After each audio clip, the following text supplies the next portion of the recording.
The New Norm is brought to you by Winning at Home. I'm Steve Norman. Welcome to The New Norm.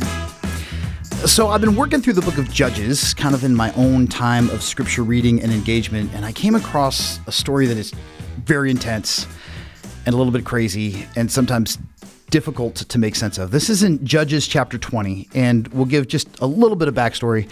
There is a story that precedes this one about a Levite and his concubine that is just absolutely horrifying on multiple levels. Long story short, the Levite is traveling through a region of ancient Israel called Gibeah, and he and his concubine are threatened by violence from the local community. And the story ends with the absolute brutal murder of his concubine. And the Levite is so horrified by this that he does something pretty grotesque. He actually cuts the body of the deceased into different pieces and sends those pieces to all of the different tribes of Israel. And the reason that he does this is because there was no central news. There's no social media. Some of the people probably weren't even literate. So in order for him to communicate the story of this horrific act of violence all the way across the nation, the best way for him to do it in his mind's eye was to literally deliver body parts so that people would understand just the heinous nature of this crime. So we pick up the story here in verse 12. The tribes of Israel sent messengers throughout the tribe of Benjamin saying, "What about this awful crime that was committed among you? Now turn those wicked men of Gibeah over to us, that we may put them to death and purge the evil from Israel." But the Benjamins would not listen to their fellow Israelites. From their towns they came together at Gibeah to fight against the Israelites. At once the Benjamites mobilized 26,000 swordsmen from their towns, in addition to 700 able young men from those living in Gibeah. Among all these soldiers, there were 700 select troops who were left-handed, each of whom could sling a stone at a hair and not miss. So these are special forces caliber snipers that the Benjamites have mobilized for this battle. Israel, apart from Benjamin, mustered 400,000 swordsmen, all of them fit for battle. The Israelites went up to Bethel and inquired of God. They said, "Who of us is to go up first to fight against the Benjamites?" And the Lord replied, "Judah shall go first." The next morning, the Israelites got up and pitched camp near Gibeah. The Israelites went out to fight the Benjamites and took up battle positions against them at Gibeah. The Benjamites came out of Gibeah and cut down 22,000 Israelites on the battlefield that day. But the Israelites encouraged one another and again took up their positions where they had stationed themselves the first day. The Israelites went up and wept before the Lord until evening, and they inquired of the Lord. They said, "Shall we go up again to fight the Benjamites, our fellow Israelites?" And the Lord answered, "Go up against them." Then the Israelites drew near to Benjamin the second day. This time, when the Benjamites came out from Gibeah to oppose them, they cut down another 18,000 Israelites, all of them armed with swords. Then all the Israelites, the whole army, went up to Bethel, and there they sat weeping before the Lord. They fasted that day until evening and presented burnt offerings and fellowship offerings to the Lord. And the Israelites inquired of the Lord. In those days, the ark of the covenant of God was there, with Phinehas, son of Eleazar, the son of Aaron, ministering before it. They asked, "Shall we go up again to fight against the Benjamites, our fellow Israelites, or not?" And the Lord responded, "Go, for tomorrow I will give them into your hands." Then Israel set an ambush around Gibeah. They went up against the Benjamites on the third day and took up positions against Gibeah as they had done before.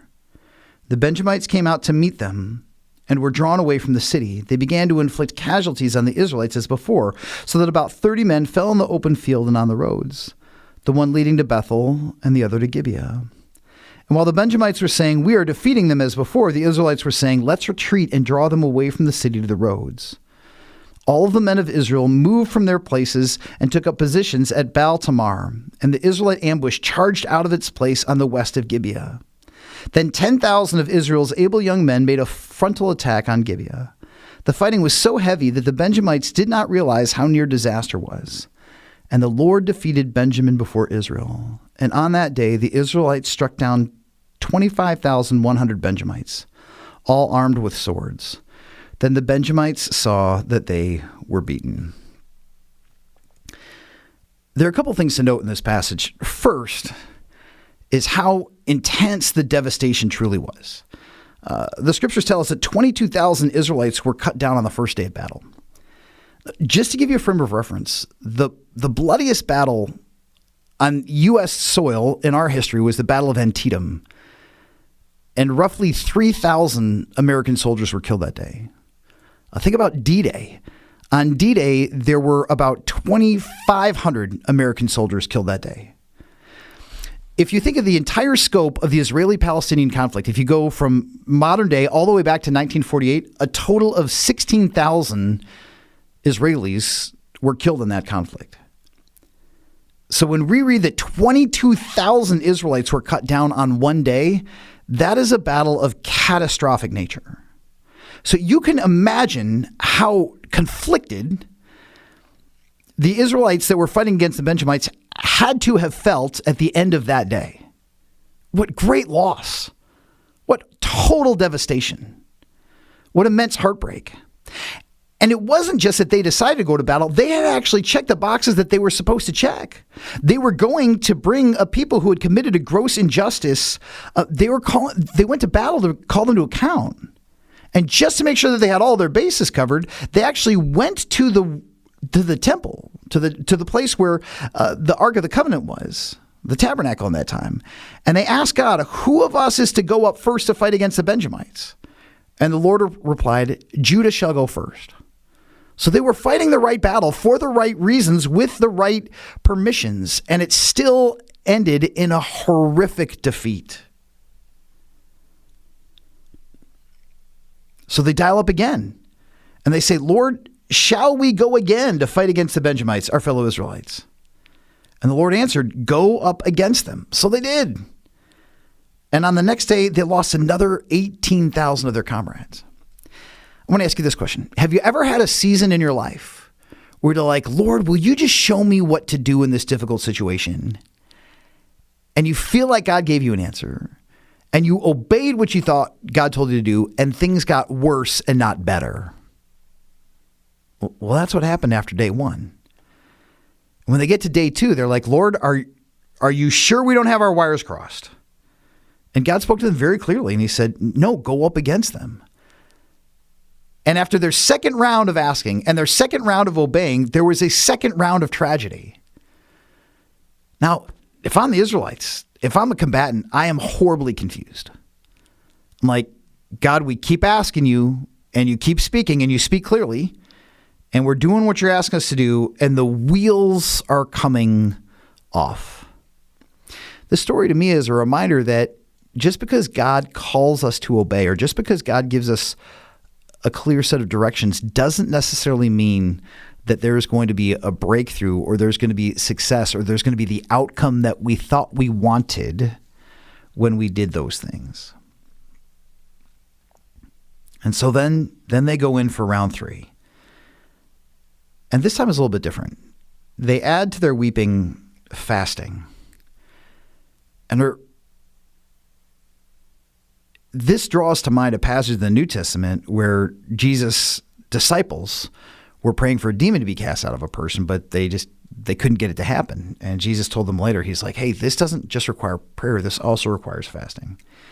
And so the Israelites are saying, you know what? We've prayed, we've wept, we've offered sacrifices. Now we're going to fast as well.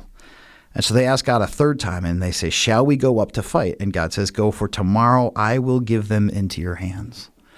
First 2 days, God says go, but he doesn't promise victory. On the third day, God does in fact do that. And it's reminded me that obedience is a journey. Trust is a process. We don't just do what God asks us to do and then magically have all of the loose pieces in our lives fall into place. Sometimes things get harder before they get better. But here's what else I love about this passage. On the third day, not only had they prayed differently, not only had they added fasting to their prayer and listening time, but they also included a change in their tactics. God did not give them battle planning strategies, but they said, you know what? The first 2 days we tried a full frontal assault and that didn't work. On the third day, let's do something different. Let's try an ambush instead and see what happens there. Now, the text is pretty clear. It does say that the victory wasn't because of their new kind of military strategy. It says that the Lord gave them victory on that day. But I can't help but think, I wonder if their decision to just take a different tack was part of the reason that they got a different result. So I just want to ask you this question. If you are in a season of difficulty and you've been praying and praying and praying, and you think that God has been leading and leading and leading, and you are trusting and trusting and trusting and obeying, but not getting the result, I want to tell you the same thing I've been telling you in other episodes of the show, which is just don't give up. Don't quit. Don't walk away. Keep persevering. And if the first 2 rounds have ended in total disaster, consider adding fasting to what you're doing. I heard a great speaker once say there's a difference between a fast and a hunger strike. A hunger strike is where we don't eat and then we ask God to meet our demands. He goes, a fast is when we take a break, whether it's from media or from food or from other practices or entertainment or distractions in our lives so that we can focus. Part of the reason that fasting is such a powerful discipline for me when I've practiced it is every time I get a hunger pang, I try to remind myself, God, will you teach me what it's like to be hungry for you and for your will and for your desires for my life? So you might want to consider adding fasting to the mix of your prayer life in this season. And then I want you to marry that with imagination to be able to say, okay, God, I've just been doing the same thing over and over again. Is there a different way to approach this particular situation? Is there a different angle? Is there a different approach? Is there some creativity on my part that is going to be infused by you that will allow me to have a different approach? And at the end of the day, the Israelites had a very difficult, very challenging, very brutal victory that resulted from their ability and their willingness to trust God repeatedly over time. So if you're backed into a corner, consider changing up your spiritual practices so that you have a heightened sense of focus and urgency, and then consider if God wants to give you a different creative approach so you get a different result than the one that you have had. And maybe the Lord will bring about victory in a way that you hadn't been able to anticipate. The New Norm is produced and distributed by Winning at Home. Winning at Home is a faith-based nonprofit committed to making individuals, couples, families, and businesses stronger through counseling and coaching. For more information, visit winningathome.com. I'm your host, Steve Norman. Thanks for listening.